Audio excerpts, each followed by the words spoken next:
ఏపీకి జీవనాడిగా భావిస్తున్న పోలవరం ప్రాజెక్ట్ నిర్మాణం గత వైసీపీ ప్రభుత్వ హయాంలో నత్తనడకన సాగింది. ఇటీవలే అధికారం చేపట్టిన ఎన్డీఏ కూటమి ప్రభుత్వం ప్రాజెక్టుకు సంబంధించిన పూర్తి వివరాలను బయటపెట్టింది. ఏపీ సీఎం నారా చంద్రబాబు పోలవరం ప్రాజెక్టుపై శ్వేతపత్రాన్ని విడుదల చేశారు.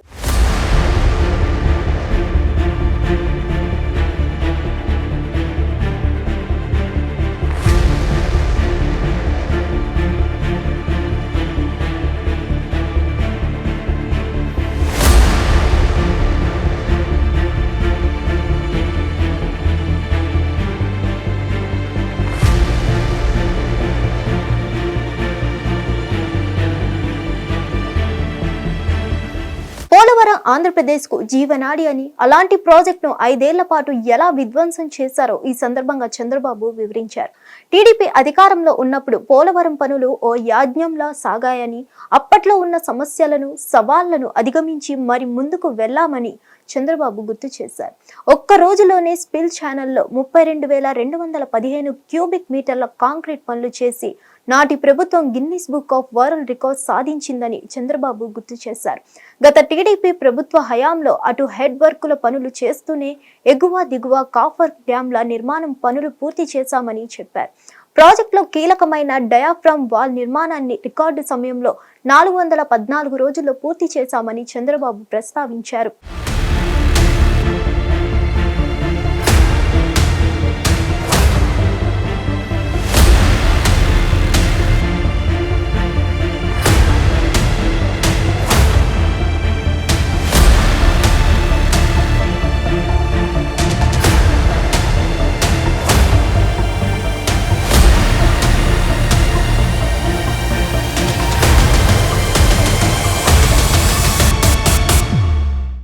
రెండు కిలోమీటర్ల పొడవుతో 100 మీటర్ల పైగా లోతుతో డయాఫ్రామ్ వాల్ నిర్మాణం చేపట్టామని చంద్రబాబు గుర్తు చేశారు. జర్మన్ కంపెనీ బావర్ ద్వారా ఈ పనులు పూర్తి చేయించామని పేర్కొన్నారు.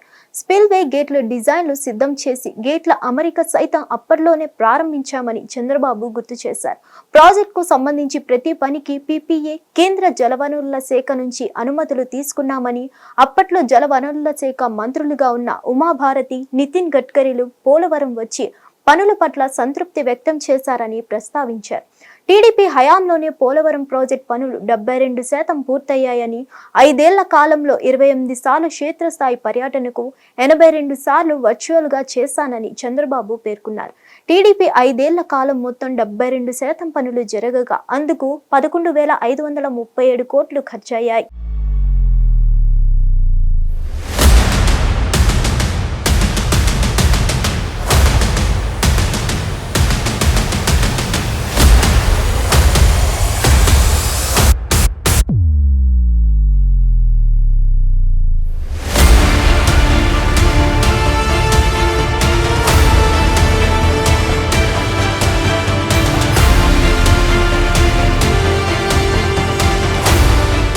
గత 5 ఏళ్లలో వైసీపీ హయాంలో పోలవరం ప్రాజెక్టు విషయంలో తప్పుడు నిర్ణయాలు, రివర్స్ టెండర్స్ డ్రామాలు ఆడారని చంద్రబాబు మండిపడ్డారు.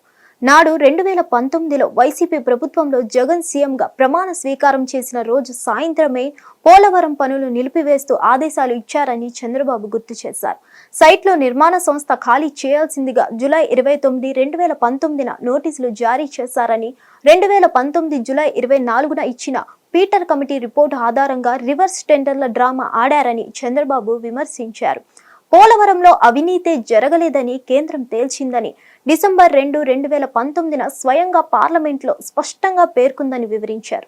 పనులు చేస్తున్న సంస్థను కాదని, ఆధారాలు లేని ఆరోపణలు చేసి కాంట్రాక్టర్ను మార్చడం వల్ల పోలవరం మరింత ఆలస్యం అయిందని చంద్రబాబు పేర్కొన్నారు. ఇక నిబంధనలకు విరుద్ధంగా రివర్స్ టెండరింగ్ పేరుతో రిజర్వ్ టెండర్లకు పాల్పడ్డారని, ప్రాజెక్ట్ జగన్ సర్కార్ దెబ్బతీసిందని చంద్రబాబు మండిపడ్డారు. రివర్స్ టెండర్ల ద్వారా 738 కోట్లు ఆదా అని ముందు గొప్పలు చెప్పారని, కానీ చివరకు డయాఫ్రామ్ వాల్ ను దెబ్బతీశారని చంద్రబాబు విచారం వ్యక్తం చేశారు. మరిన్ని అప్డేట్స్ కోసం stay tune to hit TV. Hit TV app ని డౌన్లోడ్ చేసుకోండి. ఇందులో short news, live news, entertainment movies అన్ని అవైలబుల్ గా ఉన్నాయి. Please download hit TV app. Hit TV app. Hit TV app ని ఫ్రీగా డౌన్లోడ్ చేసుకోండి.